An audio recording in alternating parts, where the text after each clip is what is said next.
News now में आप सभी का स्वागत है। दर्शकों, आज हम एक नया कार्यक्रम लेकर आपके बीच में हाजिर हुए हैं और इस कार्यक्रम का नाम है बेजू संग गपशप। इस कार्यक्रम में हम उत्तर बंगाल के अलग अलग क्षेत्र के लोगों को हमारे स्टूडियो में लाएंगे और उनसे हम गपशप करेंगे और उनके बारे में जानेंगे, उनके कार्यशैली के बारे में जानेंगे। तो आज हमारा पहला एपिसोड है और इस पहले एपिसोड में आज हमारे स्टूडियो में मौजूद हैं बीजेपी के दार्जिलिंग जिला के प्रेसिडेंट और नक्सलबाड़ी माटीगाड़ा विधानसभा के एमएलए आनंद बर्मन साहब हमारे आज स्टूडियो में मौजूद हैं और आज हम उनसे गपशप करेंगे और बहुत सारी बातें हम करेंगे। अभी पंचायत चुनाव समाप्त हुआ है, बहुत व्यस्त है आनंददा, और पिछले 7 दिनों से हम उन्हें लगातार ये कह रहे थे कि आप हमारे स्टूडियो में आइए, हम आपसे गपशप करना चाहते हैं, लेकिन अपनी व्यस्तता के वजह से आनंददा आ नहीं पाए। लेकिन आज भी बहुत व्यस्त थे और फिर भी समय निकाल के आज हमारे स्टूडियो में आए हैं। तो आज जो है हम आनंददा से बहुत विस्तार में गपशप करेंगे और उनके करियर के बारे में, उनके राजनीतिक जीवन के बारे में, उत्तर बंगाल की राजनीति किस ओर मोड़ ले रही है, सामने ही अब जो है लोकसभा चुनाव है, इन सब तमाम बातों को लेकर हम जो है आनंददा से आज गपशप करेंगे। तो आनंददा, हमारे इस कार्यक्रम में आप सभी का आपका स्वागत है। धन्यवाद। सभी दर्शकों का नमस्कार। आनंददा, अगर मैं आपसे ये जानना चाहूँ कि आपका राजनीतिक जीवन कैसे शुरू हुआ? देखिए, मेरा राजनीतिक जीवन ज़्यादा लंबा समय तक नहीं है। 2016 में जब विधानसभा के चुनाव बंगाल में हो रहा था, उसी समय भारतीय जनता पार्टी के उम्मीदवार के नाते माटीगाड़ा नक्सलबाड़ी विधानसभा क्षेत्र से मेरा नाम ऐलान हुआ और राजनीति में भी मेरा पदार्पण उसी दिन से हुआ। हालांकि मेरा जो परिवार है, मेरा परिवार बहुत समय से राजनीति के साथ जुड़ा हुआ है। मेरा पिताजी भारतीय जनता पार्टी के सिलीगुड़ी सांगठनिक जिला के सभापति रह चुके हैं और अपना वेस्ट बंगाल जो स्टेट कमेटी है उनका सेक्रेटरी भी रह चुके हैं। और मेरा माता जी अभी है नहीं, देहांत होगा उनका, लेकिन वो भी पत्थरघाटा ग्राम पंचायत के 2 बार के चुने हुए ग्राम पंचायत सदस्य भी रहे। इसलिए राजनीति से छोटा उम्र से राजनीति से जो है आपका संबंध बचपन से ही रहा और बचपन से ही मैं भारतीय जनता पार्टी के, जब मेरा माँ खड़ा होते थे पंचायत के चुनाव में, उस समय से वॉल राइटिंग करना, कमल के फूल खिलाना, ये सब मुझे बचपन से आता था। और भारतीय जनता पार्टी से एक छोटे से नाता रिश्ता तो था, लेकिन मेरा राजनीतिक जीवन शुरुआत 2016 से। संघ के साथ में एक लंबा जुड़ाव था आपका? संघ का साथ मेरा एक बहुत लंबा संपर्क है। मैं बचपन से ही संघ का स्वयं सेवक हूँ और करीब बहुत 25 साल से भी ज़्यादा हो गया मेरा संघ आयु, और बचपन से ही संघ के साथ जुड़ा हुआ हूँ। संघ का मैं जितना सारा कैंप्स वगैरह होता है, कैंप में भाग लेता था। संघ का भी बहुत सारा दायित्व भी मैं निभाया और संघ के साथ भी मेरा एक अच्छा संपर्क बचपन से ही है, अभी भी वो है संघ का स्वयं सेवक के नाते। जैसा कि हम सभी जानते हैं कि माटीगाड़ा और नक्सलबाड़ी जो इलाका है, इस इलाके में आदिवासी और राजवंशी भी काफ़ी संख्या में रहते हैं और आनंददा जो हैं काफ़ी वर्षों से, लगभग इन्होंने कहा कि 30 साल से ज़्यादा इन्होंने संघ में रहकर जो है इन्होंने काम किया है। और यही वजह कि संघ ने 2016 में इन्हें बहुत बड़ी जिम्मेदारी सौंपी और भाजपा में इनको लाया गया और भाजपा में इनको लाते ही जो है सबसे पहले एमएलए का चुनाव लड़ाया गया और इस चुनाव में जो है ये विजयी होके आए। बहुत बड़ी जिम्मेदारी इस समय निभा रहे हैं क्योंकि इनके कंधे पे जो है इस समय डिस्ट्रिक्ट प्रेसिडेंट की भी जिम्मेदारी है। अब जो पंचायत चुनाव हो गया है, तो पंचायत चुनाव के बाद जो है अब लोकसभा चुनाव की तैयारी में हर पार्टियां जुट गई है। कितना चैलेंज था इस बार का पंचायत चुनाव? देखिए, इस बार का जो पंचायत चुनाव हुआ है बंगाल में, ये तो पूरा बंगाल का जितना सारा वोट का इतिहास है उसमें सबसे खराब दृष्टि से अगर देखा जाए, तो नकारात्मक दृष्टि से देखा जाए, तो इस तरह का इतना सारा हत्या, इतना सारा खून मर्डर इस बार हुआ है। करीब 54 लोगों का जान चली गई इस पंचायत के चुनाव में।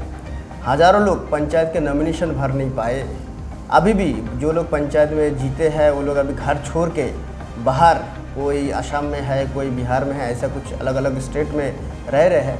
तो ये एक हताशाजनक जो इलेक्शन कहा जाता है, इलेक्शन का एक जो होता है, जो हम संवैधानिक अधिकार, जो मत देना वो भी अपना अधिकार है और मतदान मतदाता देगा और उसमें उम्मीदवार होना वो भी अपना एक ये अधिकार होता है। लेकिन ये अधिकार से बंगाल की जनता को वंचित किया गया और पूरा एक तरफ से जिस तरह से छप्पा वोट हुआ काउंटिंग में भी जिस तरह से वो दूसरे पार्टी के जितना सारा काउंटिंग एजेंट है बिल्कुल। उनको निकाल दिया गया। उसके बाद पूरा प्रशासन अभी वीडियो से लेके एसडीओ से लेके जो ये जो करप्शन हुआ है इसमें सब लोग एकदम घोटाला करके भ्रष्टाचार करके बलपूर्वक सभी जो जीतने वाला विरोधी पक्ष के उम्मीदवार थे उनको हराया गया। हमने और देखा है कि जबरदस्ती एक डाटा मैंने इसको देखा, जिताने का हाँ। कोशिश किया। आनंदा, मैंने हाईकोर्ट एक- में भी ये मामला चल मामला रहा है, चल अभी रहा तक है, भाई।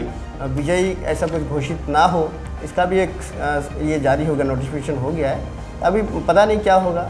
क्योंकि अनकॉन्टेस्टेड का जो फिगर हमारे पास है 8,874 जो है टीएमसी के कैंडिडेट जीत के आ गए अनकॉन्टेस्टेड। देखिए उसमें अनकंटेस्टेड नहीं कह पाएंगे, बिल्कुल। वो विरोधी पक्ष को वो नॉमिनेशन भरने नहीं दिया। देखिए चोपड़ा में भी 2 जन को गोली करके हत्या कर दिया गया। तो इस तरह का घटना, हमारा हजारों लोग थे, कार्यकर्ता थे जो नॉमिनेशन भरने के लिए फॉर्म उठाए लेकिन जमा नहीं कर पाए, तो अनकंटेस्टेड नहीं कह पाएंगे। इसको एक तरफा टीएमसी उनका मन में डर है कि अगर कोई दूसरा कैंडिडेट खड़ा हो जाएगा, अगर जनता वोट दे पाएगा तो हमारा हार निश्चित है। ये हार के कारण जिस तरह से पूरा बंगाल में टीएमसी के ये 12 साल में जो सरकार चला और जिस तरह से वो लोग घोटाला, भ्रष्टाचार, चोरी ये सब किए, अब कोई जगह नहीं छोड़ा वो लोग। अभी नौकरी चोरी किया, कोयला चोरी किया, बालू घोटाला किया, गोरू चोरी किया, तो सब जगह इतना सारा चोरी और घोटाला। और केंद्र सरकार के जो पैसा जो दिया जाता है बंगाल का डेवलपमेंट के लिए, उसमें भी बहुत सारा चोरी हुई। तो पंचायत से लेके एकदम सरकारी दफ्तर जितना सारा हो, सब जगह टीएमसी के नेता हो, मंत्री हो, बहुत सारे मंत्री जेल गए, उनके बड़े बड़े नेता जेल गए, अभी भी है। तो इतना सारा घोटाला, भ्रष्टाचार हुआ, दुर्नीति हुआ, इसमें टीएमसी के मन में एक भय था। इसीलिए ये पंचायत चुनाव में वो किसी भी तरह चाहते थे कि विरोधी पक्ष वहाँ उतर ना सके और उसको किसी तरह दबाया जा सके, उसको हराया जा सके। वही वो लोग किया और प्रशासन और पुलिस को साथ में लेके ये सब किया। नहीं तो इतना सारा मर्डर्स, इतना सारा खून एक इलेक्शन में पूरा देश भर में कोई जगह पे नहीं होता। दर्शकों, बैजू संग गपशप के पहले एपिसोड में हम आनंद जी के साथ में बहुत विस्तार में बातचीत करेंगे कि पंचायत चुनाव में दक्षिण बंगाल के साथ ही साथ उत्तर बंगाल में भाजपा का प्रदर्शन कैसा रहा, क्योंकि ममता बनर्जी जो है इस बार पहली बार उनको जो है पंचायत चुनाव के प्रचार के लिए मैदान में उतरना पड़ा एक मुख्यमंत्री को। क्या मैसेज देता है? देखिए इस बार फिर भी जिस तरह से लोगों के मन में भय भीति प्रदर्शन हो या फिर दूसरा उम्मीदवार और दूसरा पार्टी के कार्यकर्ता का मन में भय भीति प्रदर्शन हो, उसके बावजूद भी जिस तरह से इलेक्शन का रिजल्ट हमने देखे, उसमें जहाँ जहाँ लोगों ने वोट दे पाया और उस तक वहाँ भाजपा का जीत एकदम निश्चित रहा। 10,000 से भी अधिक जगह भारतीय जनता पार्टी के जो उम्मीदवार थे पंचायत केंद्र में वो लोग जीते। और जिला परिषद और ये पंचायत समिति में करीब 1100 कैंडिडेट हमारा भारतीय जनता पार्टी के जीते, तो ये एक बहुत बड़ा मायना रखता है। लेकिन अगर ये इलेक्शन और भी अच्छा होता, फेयर एंड फ्री इलेक्शन होता, अगर किसी तरह का इस तरह का मतलब रिगिंग हो या फिर गोली बारूद ये सब ना होता, लोग छप्पा वोट ना दे पाते टीएमसी के कैडर्स, तो ये इलेक्शन में निश्चित रूप से टीएमसी से ज़्यादा उम्मीदवार भारतीय जनता पार्टी के जीतते। उत्तर बंगाल में कैसा परफॉर्मेंस? अच्छा रिजल्ट हुआ। उत्तर बंगाल में भी बहुत सारा पंचायत, जो ग्राम पंचायत का जो ये जीपी रहता है, उसमें हमारा बोर्ड बनना तय है, उसमें हमारा प्रधान बनेगा। लेकिन फिर भी ये और भी मैं बोल रहा हूँ फ्री एंड फेयर इलेक्शन होता तो ये जीत उत्तर बंगाल के जितना सारा जिला परिषद है, 8 जिला परिषद में से लगभग सभी जिला परिषद में हम जीतते। केवल मालदा थोड़ा सा हमारे लिए टफ होता, लेकिन बाकी इतना सारा जो जिला परिषद सब हम जीतते। लेकिन ये लोग हमें इलेक्शन में जिस तरह का काउंटिंग में हो या वोटिंग के दिन में हो, बहुत सारा कम छप्पा हुआ। मेरा बहुत सारा, मैं एक शिक्षक हूँ और मेरा बहुत सारा दोस्त इस बार पोलिंग में भी गया था, काउंटिंग में भी गया था। लेकिन जिस तरह से पोलिंग के दिन हर बूथ में लगभग प्राय उत्तर बंगाल के मेरा जो दोस्त लोग था, उत्तर दिनाजपुर में कोई थे, कोई इधर बालूरघाट में भी थे, कोई इधर जलपाईगुड़ी अलीपुरदुआर में भी थे। तो सभी का कहना है कि लोगों का मन में एक स्पष्ट ये था कि भाजपा को वोट देना है, लेकिन टीएमसी आके हर बूथ में बूथ कैप्चरिंग किया, छप्पा दिया और बीजेपी को हराया। आनंद, एक चीज़ मैंने जो देखा इस चुनाव में, पंचायत चुनाव में, अगर हम भाजपा की बात करें, राज्य स्तर की अगर हम बात करें, तो कहीं ना कहीं ऐसा लग रहा था कि चुनाव प्रचार को लेकर भाजपा के जो ऊपर लेवल के जो नेता हैं उनमें कहीं ना कहीं कुछ दूरियां बन गई थी, कुछ मतविरोध चल रहा था। जैसा कि हमने देखा कि दिलीप घोष का रोल बहुत ज़्यादा पंचायत चुनाव में देखने को नहीं मिला। अगर हम राज्य अध्यक्ष की बात करें सुकांत मजुमदार की बात करें तो उनको भी बहुत कम जो है प्रचार कार्य में देखा गया, लेकिन शुभेंदु अधिकारी को बहुत ज़्यादा फील्ड में देखा गया।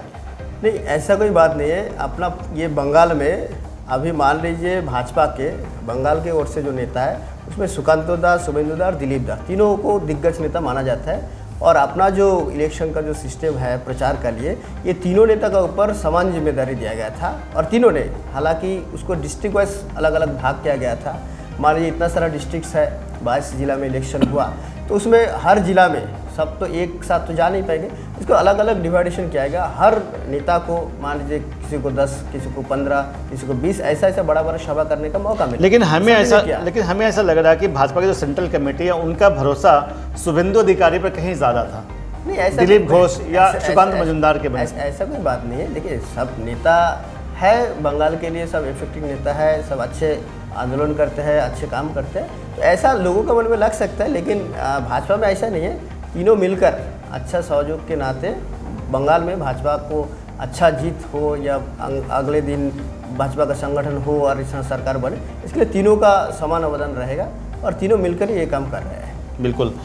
दर्शकों, हम जो है राजनीतिक चर्चा और भी करेंगे आनंददा से। हम आपको बता दें कि उत्तर बंगाल में जो है शेड्यूल कास्ट जो है 30% हैं और शेड्यूल ट्राइब्स 18% हैं। तो ये जो 30 और 18, ये जो जो प्रतिशत है, ये बहुत इम्पॉर्टेंट फैक्टर है चुनाव में। और यही वजह है कि जो शेड्यूल कास्ट और शेड्यूल ट्राइब्स को जो है रिझाने के लिए एक और जहां टीएमसी मैदान में उतर गई है, तो वहीं दूसरी ओर भाजपा भी चुनावी मैदान में उतर चुके हैं। राज्यसभा का चुनाव में जो है हमने देखा कि उत्तर बंगाल से पहली बार जो है शेड्यूल ट्राइब की ओर से जो है टीएमसी ने अपना उम्मीदवार खड़ा किया, प्रकाश चिगरई को। और जो है भाजपा ने जो है शेड्यूल कास्ट के कैंडिडेट के रूप में जो है अनंत महाराज को अपना उम्मीदवार बनाया।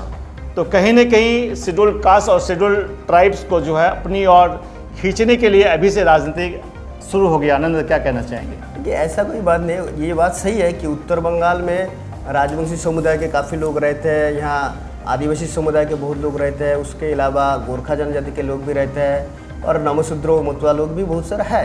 तो उत्तर बंगाल में बहुत सारा ऐसे जनजाति और यहाँ के स्थानीय निवासी के बहुत सारा लोग तो रहते हैं। तो उनके कोई प्रतिनिधि अगर राज्यसभा में जाता है तो ये उत्तर बंगाल के लिए भी गर्व के, खुशी के बात होते हैं। तो हम भी इसमें खुशी है। और ऐसे राजनीति के लिए भारतीय जनता पार्टी राजनीति नहीं करते। उत्तर बंगाल का इतना दिन का जो वंचना रहा, यहाँ डेवलपमेंट ठीक ठाक नहीं हुआ, तो इसको लेके हम चिंतित है। और केंद्र सरकार भी चाहते हैं कि उत्तर बंगाल का भी सही विकास हो, सही उन्नति हो। इसीलिए यहाँ बंगाल से इसी बार पहले बार भारतीय जनता पार्टी का कोई उम्मीदवार राज्यसभा में जीत के गया। तो उसमें उत्तर बंगाल के जो इतना सारा लोग भाजपा को साथ देते आ रहे हैं, भाजपा को आशीर्वाद करते आ रहे हैं, तो उत्तर बंगाल के लिए ये एक पावना भी है, पाना भी चाहिए। उत्तर बंगाल के कोई लोग राज्यसभा के सांसद के नाते जाए। और इस बार ये राजवंशी समुदाय से है अनंत महाराज जी, तो वो भी काफ़ी प्रभावी है, तो उनको राज्यसभा में भेजा गया। तो यहाँ राजनीति का कोई बात नहीं है, लेकिन पूरा समाज और पूरा उत्तर बंगाल के विकास हो, इसको लेकिन आनंद, ये बात भी तो सच है कि आनंद महाराज जो है बहुत ही माने विवादित व्यक्तित्व कह सकते हैं आप। कभी उन्होंने भाजपा का दामन पकड़ा तो कभी उन्होंने ममता का दामन पकड़ा। 2019 में हमने देखा था कि ममता बनर्जी, मोदी जी की जो जनसभा हुई थी उसमें अनंत महाराज आए थे अपने समर्थकों को लेकर। और 2021 में हमने देखा कि अनंत महाराज ममता बनर्जी के मंच से खड़े होकर उन्होंने ममता को समर्थन देने की बात कही थी। तो क्या लगता नहीं है कि इसका कहीं ना कहीं भाजपा को नुकसान हो सकता है कि एक ऐसे व्यक्ति को आप लोग राज्यसभा का सदस्य बनाए हैं? नुकसान का कोई बात नहीं है।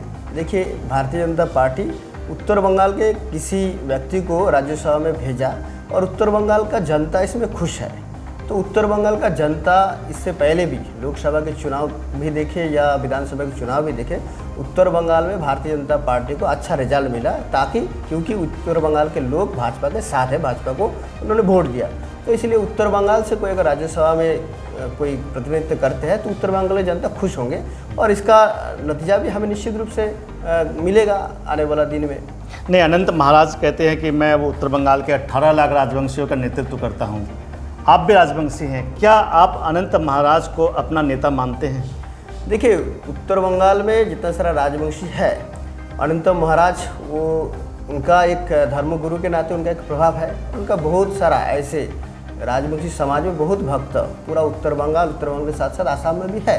तो इस निश्चित रूप से राजवंशी समाज के वो एक नेता, गण्यमान्य नेता के नाते वो उनका पहचान बनाया। तो निश्चित रूप से उत्तर बंगाल के जितना सारा राजवंशी समुदाय के लोग हैं और उनका जितना फॉलोअर्स है, निश्चित रूप से वो खुश है।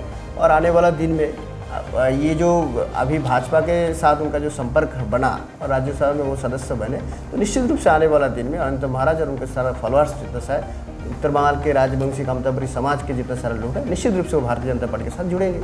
भाजपा कहते हैं कि हम उत्तर बंगाल को विभाजित नहीं होने देना चाहते। अनंत महाराज कहते हैं कि हमें अलग जो है राजवंशियों के लिए अलग राज्य चाहिए। ग्रेटर कुछ बिहार की बात कर रहे हैं वो, अब जो है यूनियन टेरिटरी की बात भी कर रहे हैं वो। देखिए, उत्तर बंगाल का इतना वंचना हुआ, ये अपना आज़ादी के पहले से भी, आज़ादी के बाद में भी, ये उत्तर बंगाल का इतना सारा जो डिप्राइव हुआ उत्तर बंगाल के लोग, प्रशासनिक स्तर से, सामाजिक स्तर से, राजनीतिक स्तर से, निश्चित रूप से उत्तर बंगाल का जनता का मन में एक है। ये दक्षिण बंगाल का जितना सारा डेवलपमेंट हुआ, उत्तर बंगाल में भी, यहाँ भी 2 करोड़ से ज़्यादा लोग हैं, लेकिन उनका उस तरह से विकास नहीं हुआ। तो स्वाभाविक रूप से उत्तर बंगाल का जनता का एक डिमांड था। और ये जो ग्रेटर कुछ बिहार रिप्रेजेंटेशन, वो लोग का भी जो दावा है, देखिए कुछ बिहार भी ये बंगाल के साथ कभी जुड़ा हुआ था नहीं, ये एक अलग स्टेट था।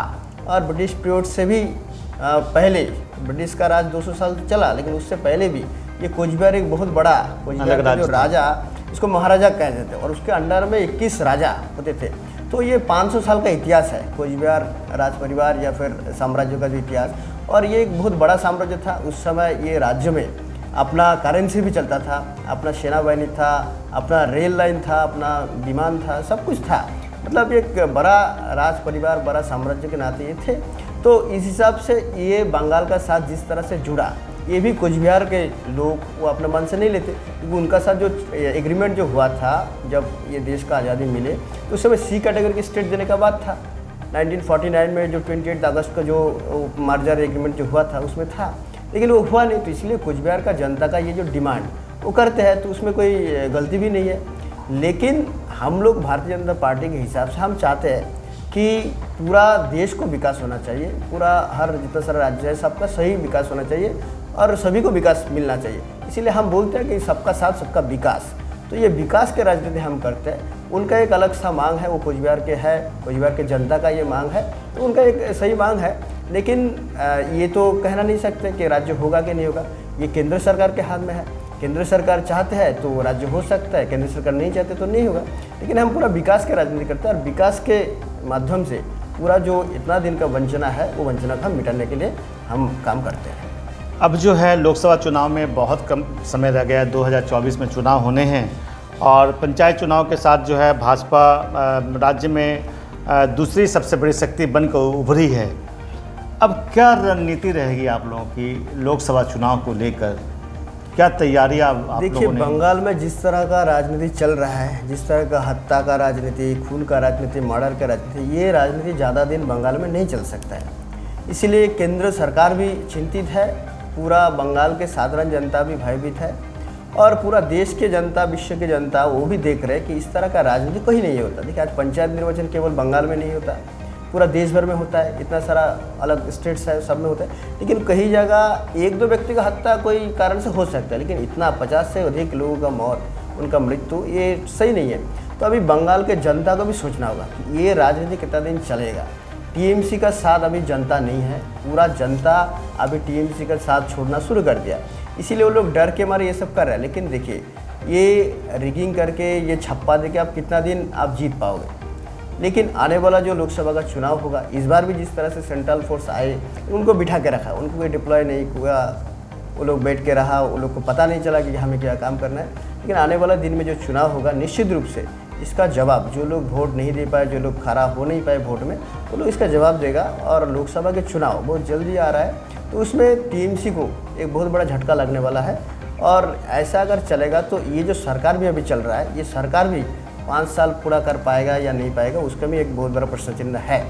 तो इस तरह से बंगाल को शांति देते हुए, बंगाल को सुशासन के कारण, अगर सुशासन चाहिए तो आने वाला दिन में बहुत ये जल्द इस सरकार का पतन होना अनिवार्य है और नया सरकार भाजपा का नेतृत्व में बनेगा तो बंगाल का जो सपना है, बंगाल का, प्रदेश का जितना सारा जनता का सपना, वो एक दिन निश्चित पूरा होगा। तो आनंदता, हमने देखा कि दार्जिलिंग लोकसभा सीट से पहाड़ के लोगों ने जो है कई सालों से भाजपा के उम्मीदवारों को जिताते आए हैं और यहाँ से अपना सांसद चुनकर भेजा बहुत उम्मीदों के साथ कि गोरखालैंड हो जाएगा या फिर गोरखालैंड का परमानेंट सोल्यूशन हो जाएगा। भाजपा ने भी कहा था कि हम जो है परमानेंट सोल्यूशन के फेवर में हैं, लेकिन आज तक जो है गोरखालैंड इशू को लेकर पहाड़ के लोगों में एक नाराज़गी है कि भाजपा ने उनके लिए कुछ किया नहीं। देखिए, पहाड़ का जनता निश्चित रूप से पिछले 3 बार लोकसभा के चुनाव में हमें पहले तो जसवंत सिंह जी को, उसके बाद एस एस अहलुवालिया जी को, अभी राजू बिष्ट जी को जिताए। इसके लिए हम आभारी भी हैं पहाड़ के जनता के, उनको हम बधाई देते हैं, उनको धन्यवाद देते हैं। लेकिन जो पहाड़ का जो परमानेंट सोल्यूशन, ये भी एक निश्चित रूप से ये भी एक बहुत बड़ा फैसला है सरकार के लिए। और पहाड़ का भी जो स्थिति है, देखिए जिस तरह उत्तर बंगाल का और कोचबिहार का जो बात आया, उसमें भी पूरा उत्तर बंगाल वंचित रहा, इसमें पहाड़ भी वंचित रहा। पहाड़ का भी उस तरह का डेवलपमेंट हुआ नहीं और ये आंदोलन भी काफ़ी दिन से चल रहा है। तो इसके लिए भारतीय जनता पार्टी, देखिए उनको पूरा देश चलाना है, पूरा देश का व्यवस्था बना रखना है और उसमें आईन श्रृंखला व्यवस्था के राजनीतिक, सामाजिक सभी व्यवस्था को बनाते हुए अभी डिमांड तो बहुत सारा आता है। यहाँ गोरखालैंड का डिमांड है, यहाँ ग्रेटर कोचबिहार का डिमांड है, उत्तर बंगाल का डिमांड है और भी अन्य जगह का बहुत सारा डिमांड तो आता है। और ये डिमांड पूरा करने के लिए भारत सरकार के भी कुछ ना कुछ दृष्टिकोण रहते हैं कि कब कैसे ये सब होगा। तो निश्चित रूप से हम भी उम्मीद करते हैं आने वाला दिन में जो ये जो वंचना का जो इतिहास है, ये अगर उन्नयन के साथ साथ जुड़ जाए तो निश्चित रूप से यहाँ के जो लोगों का मन में जो क्षोभ है वो भी धीरे धीरे कम हो जाएगा और जो अलग स्टेट का जो डिमांड ये भी कम हो जाएगा। लेकिन सरकार अगर चाहेगा, मैं पहले भी बताया, अगर सरकार अगर चाहेगा कि भारतीय जनता पार्टी से पहले भी किया कि बहुत छोटा छोटा स्टेट होता तो प्रशासन के दृष्टि से, सुशासन के दृष्टि से बहुत अच्छा होता है। इससे पहले भी हम बहुत सारे स्टेट्स ऐसे बनाए, उत्तराखंड बनाए, झारखंड बनाए, ऐसे कुछ छत्तीसगढ़ बने। तो आने वाला दिन में सरकार इस तरह का दृष्टिभंगी और भी सोचेगा तो निश्चित रूप से मैंने आप उत्तर बंगाल में गोरखालैंड की बात कर रहे हैं और राजवंशियों के लिए अलग अलग। देखिए ये तो मैं बोलने से नहीं होगा, आप चाहते हैं सरकार का जो दृष्टिभंगी है, इससे पहले भी बहुत सारे स्टेट्स एनडीए सरकार ने बनाए और आने वाला दिन में भी अगर ज़रूरत पड़ा देश के विकास के लिए, उन्नयन के लिए, और छोटा छोटा राज्य अगर होता है तो सुशासन के दृष्टि से, प्रशासन के दृष्टि से अगर अच्छा होता है तो ये बन भी सकता है। लेकिन ये पूरा केंद्र सरकार के हाथ में है और वो भी पूरा अंतर्राष्ट्रीय व्यवस्था देखते हुए और राष्ट्रीय व्यवस्था देखते हुए ये सब करते हैं। तो अगर होते हैं तो अच्छा है, अगर नहीं भी होते तो अगर डेवलपमेंट ठीक ठाक हो जाता है तो इसके लिए भी जनता खुश रहेंगे। तो लोकसभा चुनाव आते ही हमने देखा कि भाजपा अलग गोरखालैंड या फिर राजवंशियों के लिए अलग राज्य का समर्थन करने लगती है या उनकी बात करने लगती है। अब जो है केंद्र शासित राज्य की बात आप लोग कर रहे हैं। अनंत महाराज ने कहा कि केंद्र शासित राज्य होना चाहिए। देखिए ये तो डिमांड तो बहुत दिन से चल के आ रहा है। यहाँ ग्रेटर कुचबिहार का डिमांड बहुत दिन से है, आंदोलन चलते हैं, कामतापुर राज्य के डिमांड होते हैं, गोरखालैंड के होते हैं, उत्तर बंगाल के होते हैं। लेकिन डिमांड तो है और डिमांड में क्यों डिमांड उठा? कुछ वंचना के कारण उठा, यहाँ का डेवलपमेंट नहीं हुआ, विकास नहीं हुआ, उन्नति नहीं हुआ, प्रगति नहीं हुआ, इसके कारण उठा। तो अगर सरकार अगर चाहेंगे, देखिए अपना देश में ये व्यवस्था है, कुछ छोटे छोटे राज्य है, कुछ केंद्र शासित अंचल है। इस तरह लद्दाख को जम्मू कश्मीर से अलग करके केंद्र शासित अंचल बनाएगा। अभी जम्मू कश्मीर भी केंद्र शासित अंचल के नाते काम हो रहा है वहाँ भी। तो सरकार अगर मतलब देश के हित के लिए, राष्ट्र हित के लिए अगर कुछ बनना जरूरी है तो निश्चित रूप से करेंगे। तो एक अगर बनता है तो उत्तर बंगाल के जनता के नाते उत्तर बंगाल को कितना टुकड़ा में आप लोग भाग करना चाहते हैं? देखिए अगर एक छोटा सा अगर देश का हित, राष्ट्र हित और उन्नति और प्रगति के कारण अगर उत्तर बंगाल अलग होते हैं तो इसमें उत्तर बंगाल के बाशिंदा जनता होने के कारण हम निश्चित रूप से हम खुश होंगे। तो उत्तर बंगाल को और अलग अलग नहीं करेंगे। देखिए उत्तर बंगाल नाम अलग अलग है, मान लीजिए ग्रेटर कुचबिहार है, सब तो उत्तर बंगाल में ही आते हैं। कामतापुर है, गोरखालैंड है, गोरबंगा है, लेकिन सब तो है उत्तर बंगाल में। तो ऐसे अलग अलग स्टेट तो नहीं होगा, मतलब उत्तर बंगाल को 4 टुकड़ा तो नहीं करेंगे। अगर होगा तो उत्तर बंगाल हो सकता है। वो अगर मान लीजिए केंद्र शासित अंचल यानी भी होते हैं, भाजपा ये चाहती है कि उत्तर बंगाल को जो है बंगाल से अलग एक अलग राज्य बनाया जाए, ऐसा आप लोग का सोचना है?